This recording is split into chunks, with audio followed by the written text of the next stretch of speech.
I am delighted to be joined on a Zoom call on a Thursday morning by Brenda McAnespie. Brenda, how are you? Not at all, Jackie. Good, good, good. We wanted to touch base after the Laochra Gael last week and the phenomenal reaction to that. I presume you're on Twitter, I know that. So was your phone exploding with notifications afterwards? In fairness, it was. I'm one of these ones. I love to go in. It's a great thing to go into Twitter. And the only reason I joined it in the first place was to get football results, there at half time and to follow games. And then during the year, different things, election results. So you'd be going in and out of it, but I wouldn't be that used to the workings of it. So then Ashleen helped me to set up a profile and all that because it was just starting to hop. So it was lovely to see the reaction on it, to be fair. Yeah, how did that reaction make you feel, Brenda? Because I've seen a lot of the Laochra Gaels, and this one was right up on top of my list. I thought it was an exceptional piece of television. In fairness, probably before the programme came out, I was very apprehensive. If you had seen me last Thursday night, I think it's when you do an interview.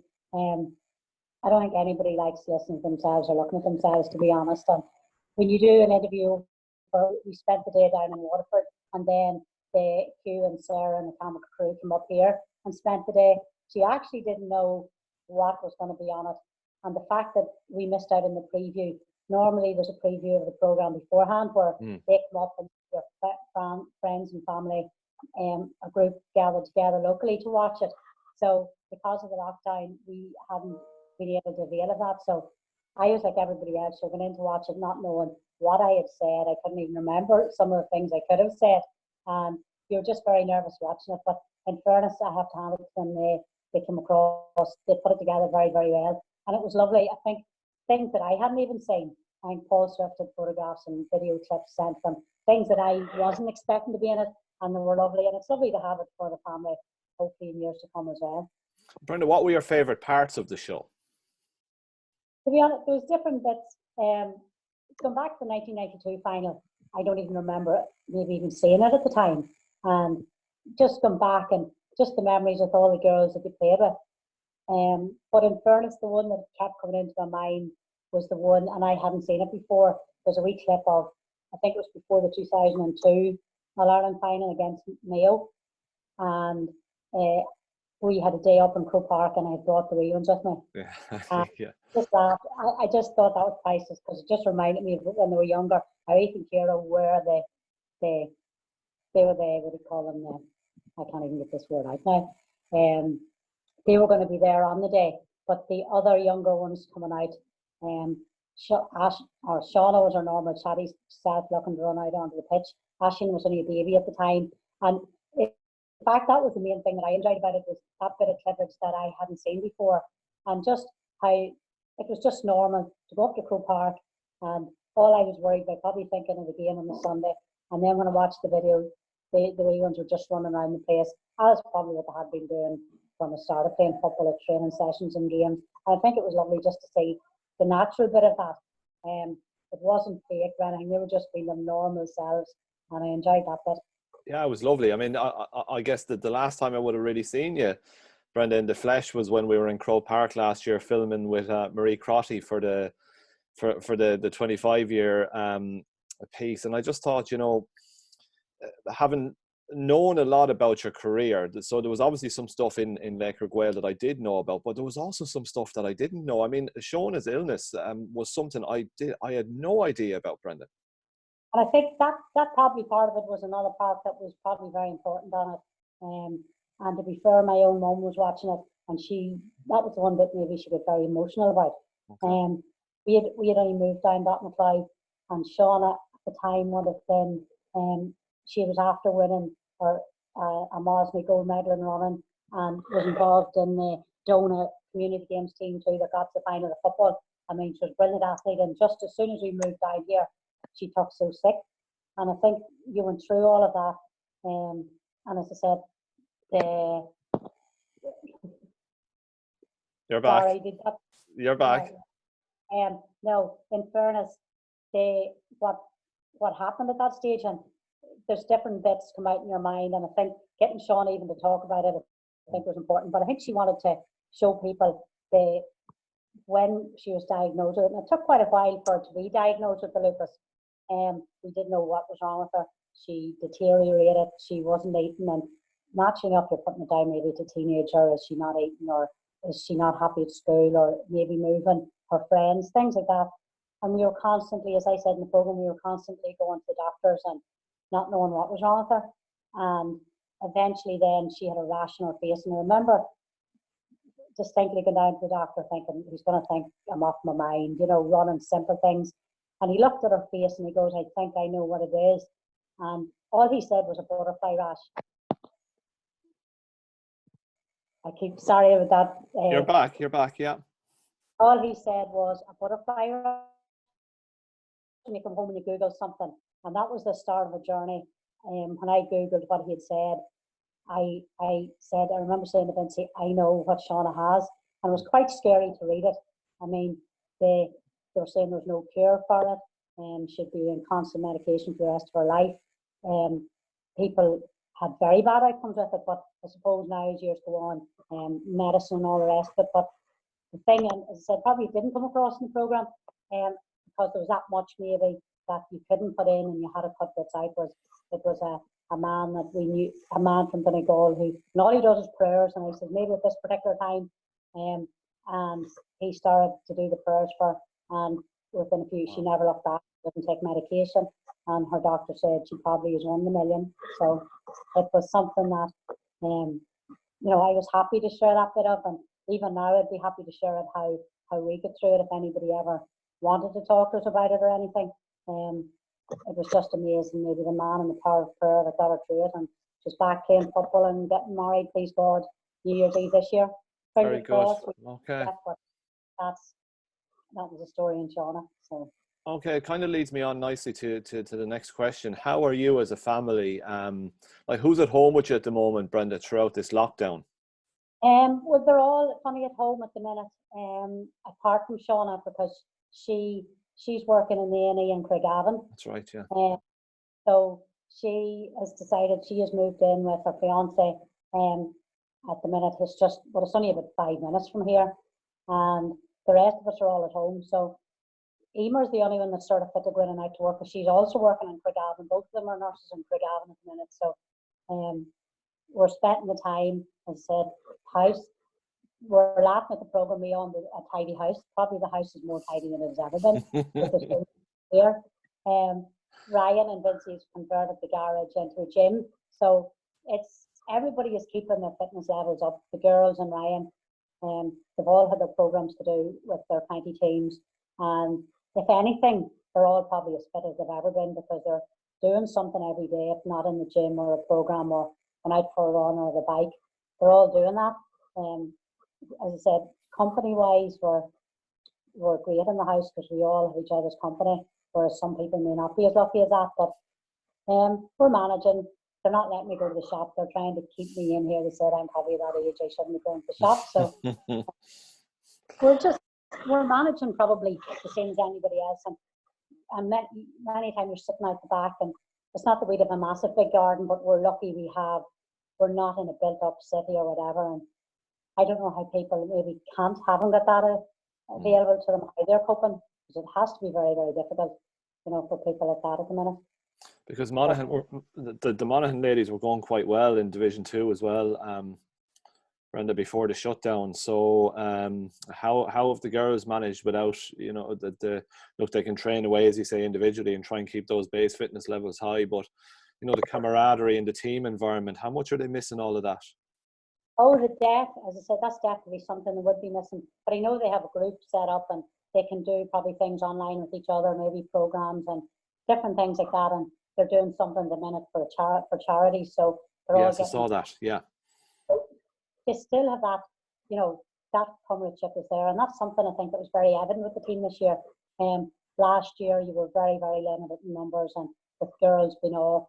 And this year, you have a lot of girls back, and then you have a number of those minor girls from last year that have come in. So they've got a brilliant wee panel, and I think they've a great, you know, they've a great thought in there. And I think between WhatsApp and the groups, and as you say, these Zoom videos that I'm not overly familiar with, but for chatting with each other, that's still there with them, which is very, very good. Brenda, did you watch the repeat again of Laochra Gael, or did you just leave it at the one showing? In fairness, we had it recorded anyhow, and the next day I watched it, and it probably was more comfortable the next day watching it because I knew what to expect, and I think I probably enjoyed it better the second day that I watched it because I knew what you knew what was going to be coming up when you were prepared for it, and I mean, as I said, it was enjoyable, and probably for people watching it, they enjoyed maybe it was the family end of it, I think, had the big thing. And as I said, you have, people out there watching football, but there's always behind every footballer, there's other stories. And as you said, there's probably things in my life you mightn't have realised as well, and other people wouldn't. But it would have been football that probably got me through all of them. And that was one of the reasons really that I enjoy doing the programme, because it shows you the importance of how football, no matter what happens in your life, and we all have different things, and I'm no different than anybody else, where you need something else, an outlet, and football was definitely mine. Yeah, absolutely. I suppose looking back through your life and career, and I think I put out the tweet to remind people about the show, and I would have said that you would have faced down many a challenge during your life, Brandon. That certainly came across in the show. I mean, challenge, I think everybody, challenges are something that you do have. And as I said, I've been lucky, and I do think having the family, the children, and so many children, they do help you get through that. And the other thing as well, and it is the friendships that you make through it. And as I said, the amount of friends and family friends that I have made, all because of football. And as I said, the McNally family probably is one instance. They used to babysit for me going to football. Some of them would have been playing, and sometimes I would have left the children off there. And now it is turned around. The cycle now is turned around. As I said, the two of the McNally girls are godparents for two of mine, and now it's my turn for them to babysit for them when they're going out. So, and that's all because of football, because I wouldn't have really knew them before football, and they've turned out to be some of our best friends. And as I said, now the cycle is returning, and I think you ask any footballer that, it's a massive part of the friendships you make for the rest of your life, and football definitely has been a massive factor with regards to me in that regard. And Brenda, you see how much Gaelic games and ladies football matters to communities, and can you kind of maybe describe how maybe what we're going through at the moment in terms of a lockdown and trying to deal with a pandemic and looking forward with some bit of hope to when all this might be behind us, how we've maybe returned to some traditional values? Like you're surrounded by your family, you always have been, but they're right back in the house with you again as they were when they were wee ones. So there's something kind of special about that as well, I guess, as we're trying to get through all of this. Oh, definitely, I do think so. And I mean, I think when the sort of you thought, is this pandemic coming, and we were at a football match, and I kept thinking, oh, the Kerry game, oh, it'll definitely go ahead. The Monaghan men were playing Kerry. No, we were to play a double header with in Clonus with the men, and you kept thinking beforehand, I wonder will this go ahead? And then all of a sudden, when everything stops, and it was very funny. It was Darren, I think, even said it in the house, Mommy, what are we going to do now because there's no football? Because like the rest of them, he's been brought up with football. Every weekend or during the week, some of them are going to football, and they're coming in the evening, and at weekends, if it's not the girls' football, it's Ryan's football. So that's probably what we're used to. And maybe I said to somebody, maybe we had to just sit back and take a look maybe at when something like that happened. And I think every household's probably going to be the same at the minute. You have to maybe take a step back, and you do look at things in a completely different way. As I said, you appreciate the simpler things. We're fit to manage. As I said, normally you could run into the shop 5 or 6 times maybe a week, because you're not maybe, it's just a habit. You just go in and shop as you need it, and when you have a shop close by, you're doing that. And there's probably not a real need for that. When you've learnt now the last couple of weeks, one of the girls will go in once a week and do a big shop, which it'll have to be for this. But you do the one big shop, and then maybe the odd time you'll have to go in for something small. But you can manage in that, and you're actually managing with what you have in the house as well. And as you say, there come the evening, everybody has their own wee routine. The girls will go out and do something, or will go for a walk. I try to maybe get one exercise in a day. You stick to that, either going for a walk or maybe on the bike. And in the evening time, we're playing cards again. And as I said, we do the family rosary, which is something I done when I was younger. We used to laugh. I mean, I remember thinking when I was younger, we always done it, and a lot of families did as well. And we're back to doing that in our own house again. Different things, I think, that we all maybe took for granted were coming back and making us think a wee bit more. But I am looking forward to getting back to a football match. Everybody probably has can't wait to get to the hairdress. Can't wait. I just can't wait to watch a football match again, no matter what sort of a football match it is. And I think we'll appreciate things. I do think, please God, we all get through this. We will appreciate things an awful lot more. And hopefully that will be the one positive that maybe will come out of all this, where people will appreciate each other and we will appreciate our own family time. Because maybe as much as a family person that we would be, we do take it for granted sometimes. Yeah, absolutely. Brenda, are they keeping the grass cut and the hedges trimmed and all they are? Oh, definitely. I think so. They're doing that. I mean, they're doing things that I probably wouldn't have time to do, and that's what I'm laughing at, the tidiness. Now that it's still, it would get quite, a house is a typical house, but just when everybody's there, you're finding things to do.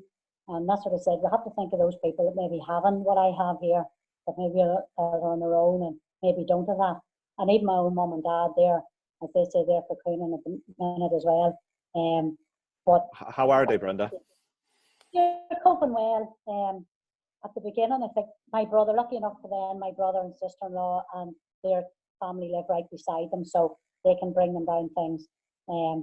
But Mum would find it probably lonely enough. She used to be able to go out for a walk around the Scotstown football pitch. They had a track around it, and then when that was closed down, that sort of left it a wee bit limited. And then when the actual complete lockdown came in, where over 70s weren't allowed to leave the house. Yes. But she's managing. She walks around the house and down to the road and back, and she does that maybe for 45 minutes. So she's finding that, I suppose she's got into that routine, but she wouldn't miss seeing us all, because it used to be on a Saturday night, her and Dad would come down here and we'd have a bit of a get together with us all. So she's missing that, but please God, in a couple of weeks we'll soon get back to that. Yeah, well, we echo those sentiments, Brenda. We hope we all get back to something approaching normality in the not too distant future. Brenda, you've been very good to chat to us. Thank you. And welcome to Zoom, the world of Zoom. We've been getting used to it here over the last few weeks. It's a great way to catch. It's great to catch up with you, Brenda. And obviously we take things so much for granted, but watching that show last week, for me, it was just an incredible experience. And fair play to you. I thought it encapsulated your career so well. Thank you very much, Jackie. Glad you enjoyed it. And we'll keep in touch, Brenda. We'll touch base when everything is back to, as I say, to something resembling normality. Best wishes to everyone there, Brenda, and the family and the girls. And same to you, Jackie. Thanks a million. Take care, Brenda. Thanks for talking to us. No problem. Bye. Bye-bye.